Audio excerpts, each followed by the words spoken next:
Ырайымдуу жана мээримдүү Аллах Тааланын ысмы менен баштаймын. Кыргыз элими ушундай жакшы табиятта жаратып, сонун жерге жайгаштырган Аллах Субханаху ва Таалага чексиз мактоо, даңтоолор болсун. Жана бардык жакшылыкта, адамдардын бардык турмушунда жакшы нерселерде үлгү көрсөтүп кеткен сүйүктүү пайгамбарыбызга салам жана салаваттар болсун.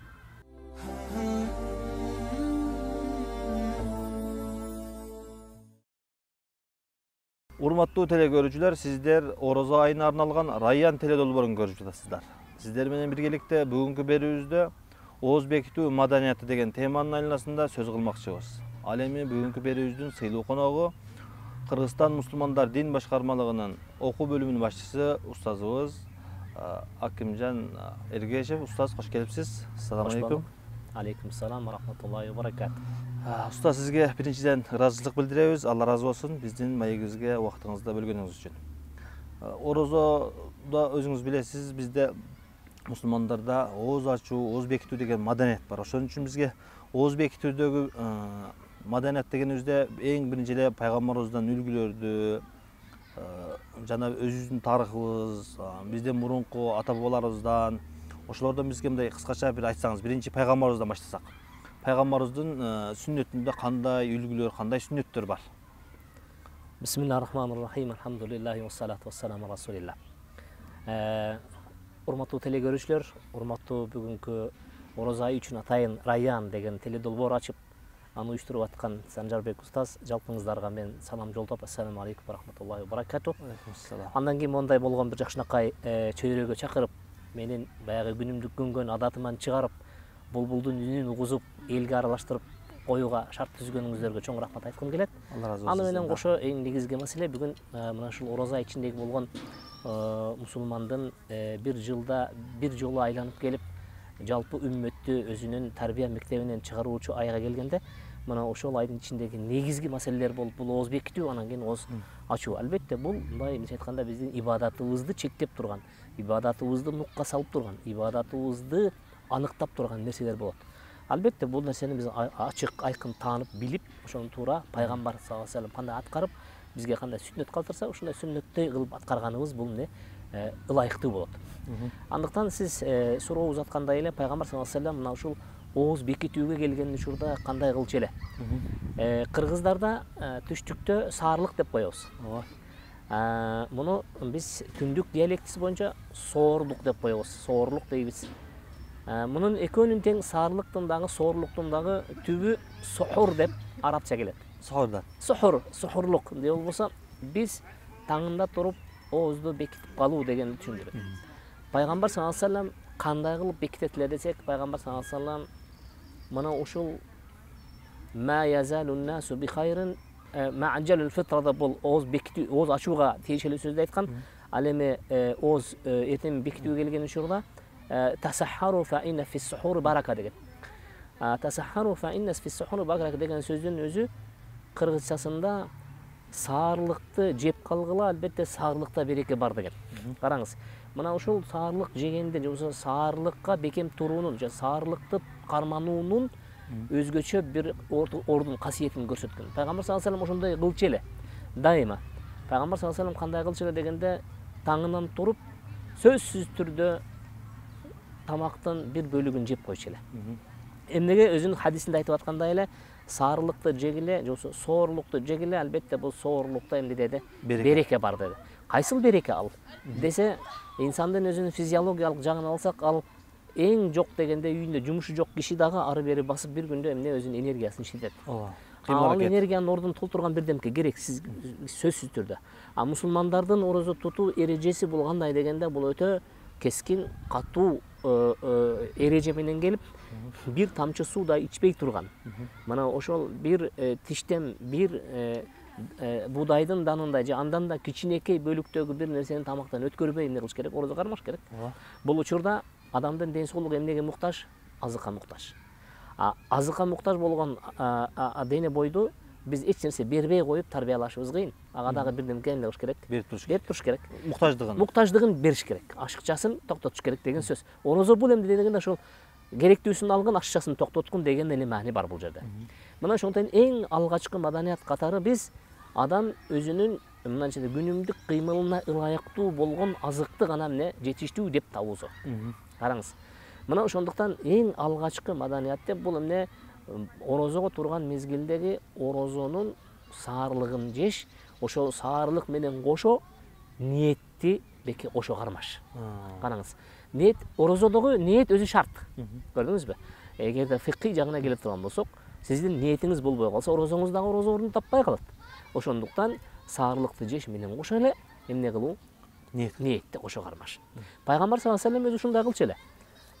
Таң сүрүп азан чыкканга чейин Пайгамбар саллаллаху алейхи вассалам сахабаларга үйрөткөн мезгилде Умму Мактумдун азанын уккандан кийин неменин азанына чейин, Билалдын азанына чейин саарлыкты жеп калгыла деген. Бул эмне кайсыл мезгил дегенде, мына ошол таң сүрүп башталганга чейинки убакыт. Караңыз. Пайгамбар саллаллаху алейхи вассаламга кошулуп дагы кандай кылса эле дегенде, Пайгамбар саллаллаху алейхи вассалам бизге окшоп киши болгондуктан, инсан болгондуктан, бизге окшоп кадимки эле үй бүлө тутуп, үй бүлө багып, катын калач менен чогуу тургандыктан кээде гусул важип болуп калган учурлар да болот эле. Бул учурларда Пайгамбар саллаллаху алейхи вассалам убакытты карап туруп, эгерде ошол убакыт тар болуп кетип аткан болсо, убакытта саарлыкты жеп калуу мүмкүнчүлүгү калбай баратса, анда гусулду кое туруп, кечиктирип, тамакты жеп алып, оозун бекитип, анан кийин гусулга барчу эле. Мына ушул дагы көпчүлүк адамдарды мындайча айтканда суроо туудурган иштердин бири. Бул албетте эң негизгиси ар бир мусулман орозо тутууга келген учурда орозону ишеничтүү, ошол эле учурда орозосун ишеничтүү кармоосу, ошол эле учурда өзүнүн ден соолугуна зыян келтирбөөсү, ошол эле учурда өзүнүн күнүмдүк турмуштук өзүнүн кыймылын. Ушул жерде устаз сизге жакшы нерсе байкалып турат да, азыр пайгамбарыбыздын хадисиненчи ошол акыретке кылган ибадаттар менен силер дүйнөңөрдү бирдей алып кеткиле деген маани жаткандай да бул хадистин астында дагычы. Эртең менен мисалы үчүн кимде ким суу ичип же тамактанып алган болсо, албетте ал адам мисалы үчүн түшкө жакындап калганда түштөн кийин кыйналат. Ооба. Күнүмдүк жашоосундагы тирилигин кылганда. Ошонусун дагы эске алып туруп Пайгамбар саллаллаху алейхи вассалам айтканда, бизге эки жагын тең бирдей алып кеткиле деген маани дагы жатабы дейм бул хадистин астында. Ошого сиз айткан маселеге ишарат бар. Эмне үчүн дегенде, биз эч качан адам жашоосунда диндик маселени өзүнчө бир маселе катары карап, аны өзүнчө тутуп, анан жашоо турмуштук маселени өзүнчө карап, өзүнчө тутунуусу мүмкүн болбогон маселе. Биз адамдардын психологиясын, адамдардын кабылдоосун, алардын сезим туюмун, билимин гана өзгөртүп, аларды кээ бирде эмне айырмалап көрсөтүшүбүз мүмкүн. Бул жерде дин бар, анан кийин мамлекет турат, анан кийин бул жерде анан кийин дин жок, анан тигинде бар. Динден тиги акыйкатты бурмалоо максатында мында бул ажыратылган деген сөздү айтышат. Бирок чындыгында андай эмес. Инсанды экиге бөлүүгө мүмкүн эмес. Эч качан мүмкүн эмес. Ал айтат го, атеисти самолетко чыкканда сынап көр дейт. Ал деген сөз мең Кудайды жок десин, бирок качан жан көзгө көрүнгөн мезгилде ал атеист эмес ал. Ошондуктан биз билишибиз керек, бул жерде сиз айтып атканда Пайгамбар саллаллаху алейхи вассаламдын мына ушул акыйкат табияттын динин, ал-исламу фитра деп коет го. Бул инсандын табиятында отурган дин. Муну ары бери өзгөрткөнгө, аны калчаганга болбогон нерсе. Ошондуктан Пайгамбар саллаллаху алейхи вассалам сиз айткандай ишарат берип, таңкысына соорлукка туруп алгыла, мунун ичинде береке бар дегени, сенин кыймылыңда береке болот, сенин жумушуңда береке болот, сенин ден соолугуңда береке болот, сенин орозоңдо береке болот, сенин маанайыңда береке болот, сенин кабылдооңдо береке болот. Жыйынтыгына келген учурда сен жашооңду дагы, диниңди дагы унуткан жоксуң, сен экөөнүн да уттуң деген сөз. Албетте, бул жерде эми сахабалар, Аллах алардан разы болсун, булардын турмушуна келсек, сахабалар кимдер болду десек, бул сахабалар Устаз, кечиресиз, сахабалардан өтүштүн алдын дагы бир нерсени байкап турам да, бул азыркы сиз айткан хадистенчи. Азыркы бүгүнкү күндө деле медицинада илимий изилдөөдөн кийин азыр акыйкатка жетишпеди азырчы. жанагы инсанга эң керектүү болгон тамак аш ошол эртең мененки тамак депчи. Ошон үчүн пайгамбарыбыз айтканда дагы азыркы бүгүнкү ачылыштын бир кандай бир ишараты жатабы дейм да бул хадистин астында. Билесизби, арабтарда мындай бир даанышман сөз бар. Муну кытайлар деп айтышат, муну япондор деп дагы айтышат, кээ биркилер еврейлер деп айтышат. Иши кылса кантпесин, бул өтө бир таамай айтылган сөз.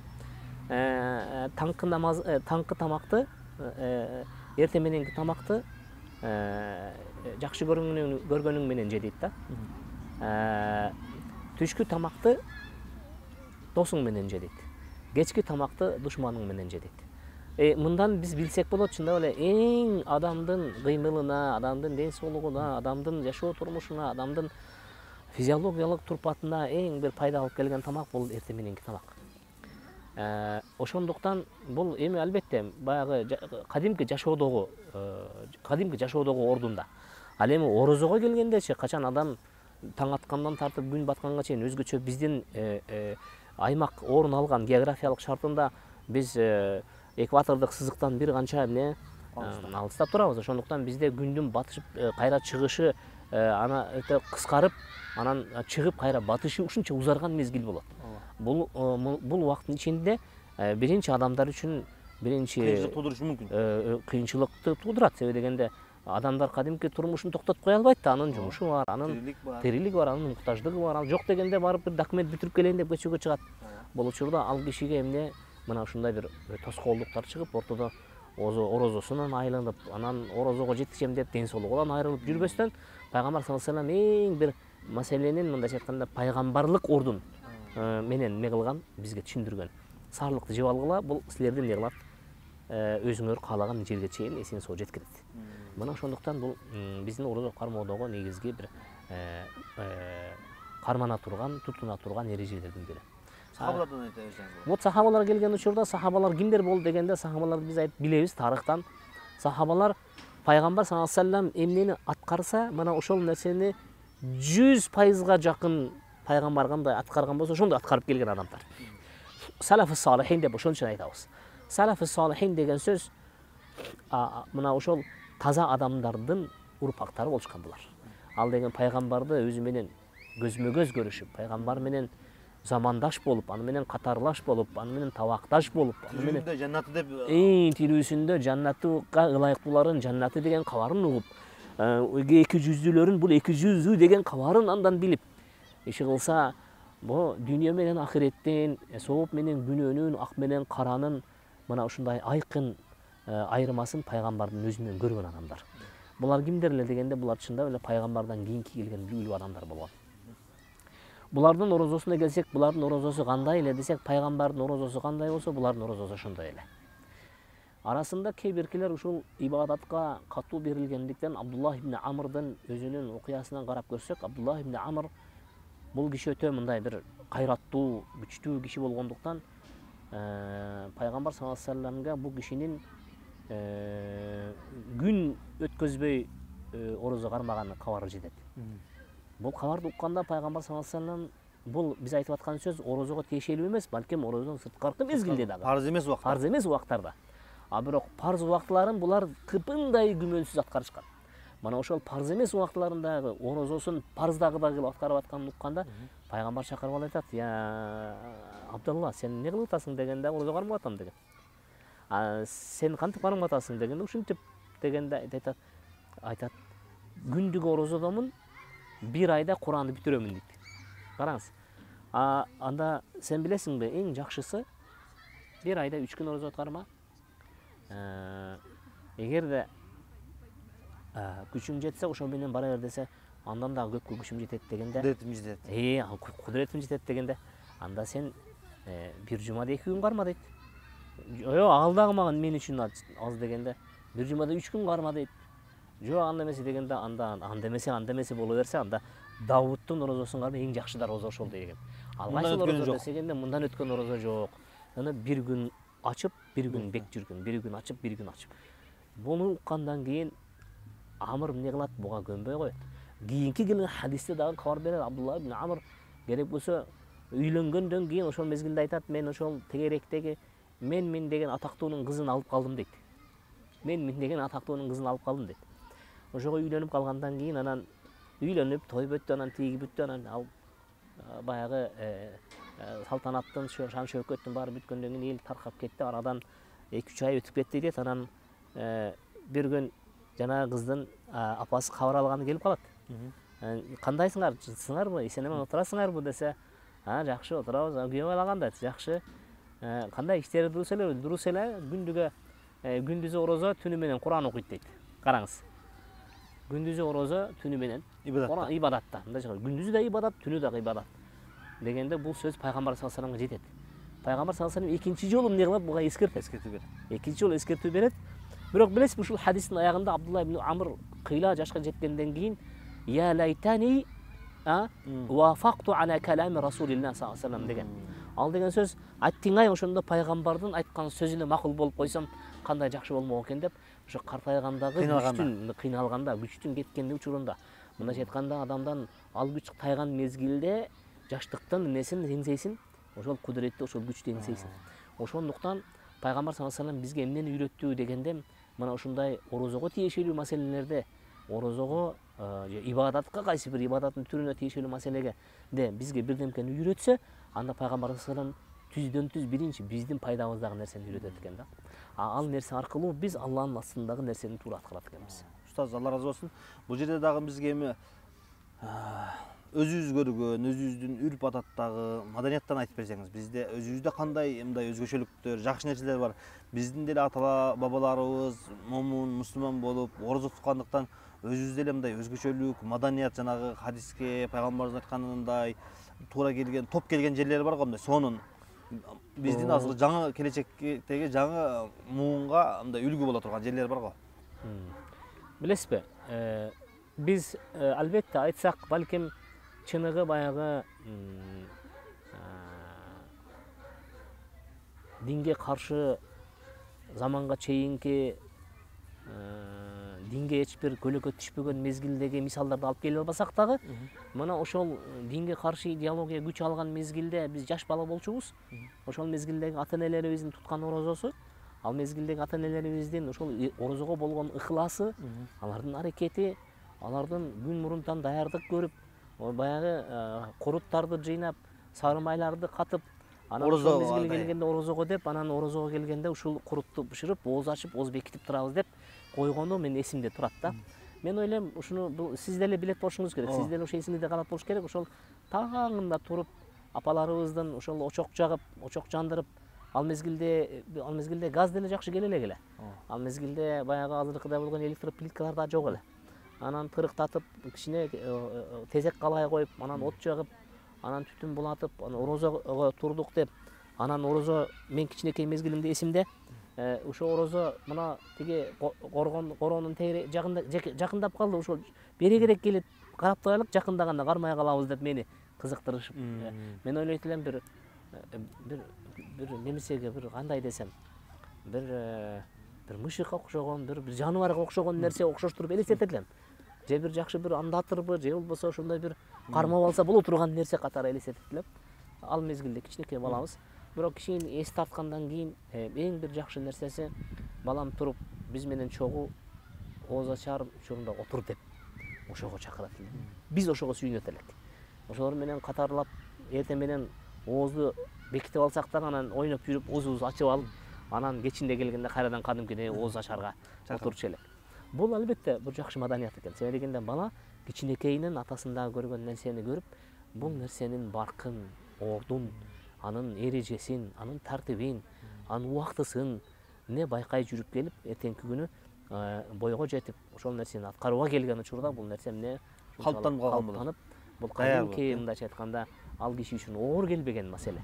Ал киши үчүн тоскоолдук тура турган маселе. Балким анын жан дүйнөсүн тарткан, ошол нерсе аркылуу бир адеп ахлакка, таалим тарбияга, жок дегенде өзүн бир мындайча айтканда жөнгө салган бир амал экендигин сезип эмне кылат, балдар унутула баштайт экен. Устаз, Алла разы болсун. Бүгүнкү берүүбүз убакыттагына соңуна чыгып калды. Ошон үчүн сизге Алла разы болсун. Чоң рахмат.